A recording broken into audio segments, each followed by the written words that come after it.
All right, we're going to talk about types of ovens. Ovens cook food with a hot, dry heat. So the first type of oven here is a combi oven, and this one is going to use some moisture to help cook the food.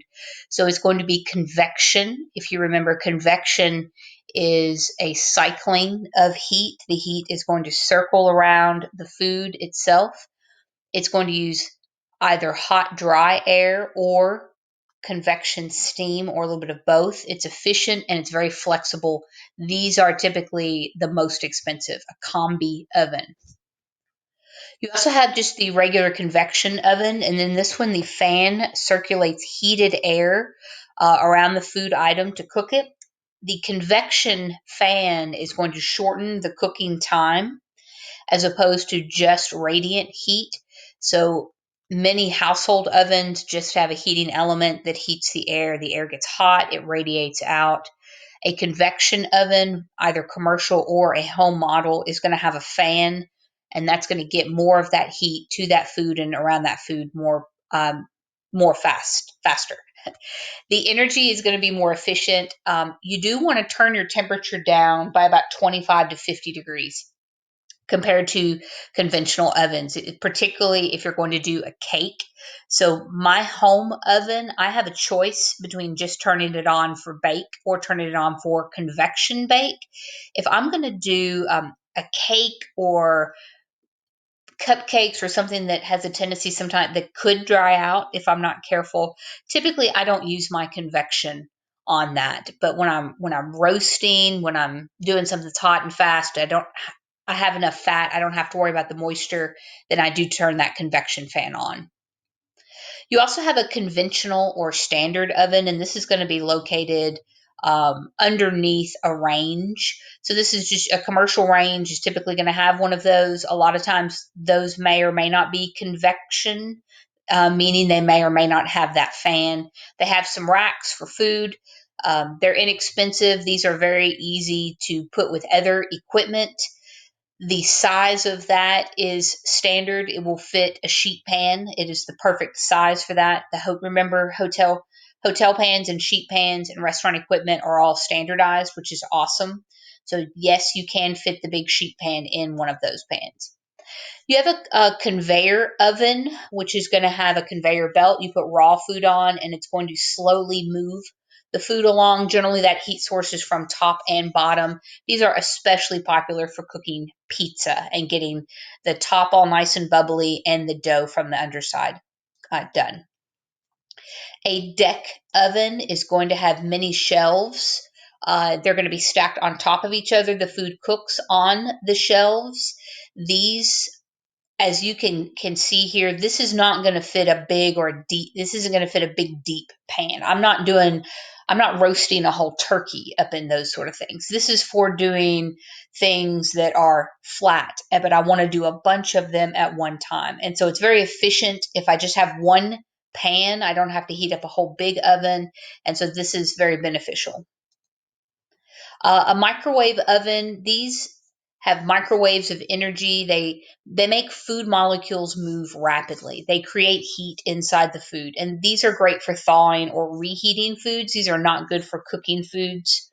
So I think you all are all familiar with microwave oven. The commercial varieties do work a little hotter and faster, so you do have to be careful not to burn your food items. A rotary oven is going to have shelves that actually move around and rotate. And this, a lot of times, these products would then go on a speed rack, and then the whole rack can go into the oven, and it moves on a spinning track, so it can be lifted, it can be spun around. I've seen a couple of different versions. These are really awesome. They get food nice and browned all over, and they're just really quick and efficient. A slow roasting oven is primarily going to be for meat items.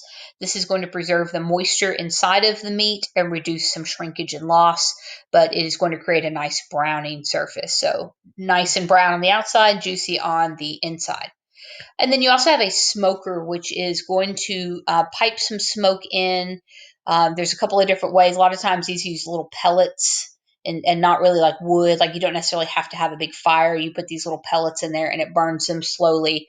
So it's smoking or slow cooking food. It treats food with smoke, uses cool or hot temperatures. I know that seems kind of weird, but cold smoked products, salmon is really popular to do that too. That's actually when you're curing meats. That's a wonderful way to do things like bacon and stuff. Like when you cure bacon, you smoke it, but you don't cook it, and so it's cold smoked. It uses racks or hooks to make sure everything gets all nice and smoked evenly. And then finally, here we have a Tandoor oven. So this is a stainless steel model. These can also be made of clay. And so essentially, you have a big wood or charcoal fire on the inside and kind of an open top. And the food is either cooked on a metal spike or you can cook dough directly against the sides of the oven. And these reach a super high temperature. They can be outdoors or indoors. Like I said, you see here, this is a stainless steel model. This would produce a lot of heat. So if you were going to have something like this for your food truck, then you could potentially have a version that you were able to do outside of the truck or cook your items in out in this oven and then transport them and maybe reheat them in a certain way, because I would imagine inside of your food truck that this would create a lot of heat. 800 to 900 degrees, that's easily twice as hot as you cook normal things. A proofing and holding cabinet is not necessarily considered as an oven.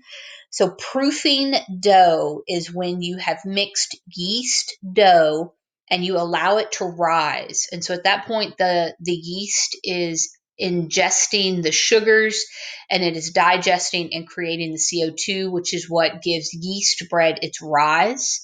And that's when that dough doubles up in size. So you can put your dough shaped into this product and it will allow it to rise at a certain temperature. And then you can also put baked breads into there after they've been baked, and that will keep them warm as well. And there is generally some humidity in there to keep things from drying out. It makes a consistent product, and because it has double use, it'll save space and time.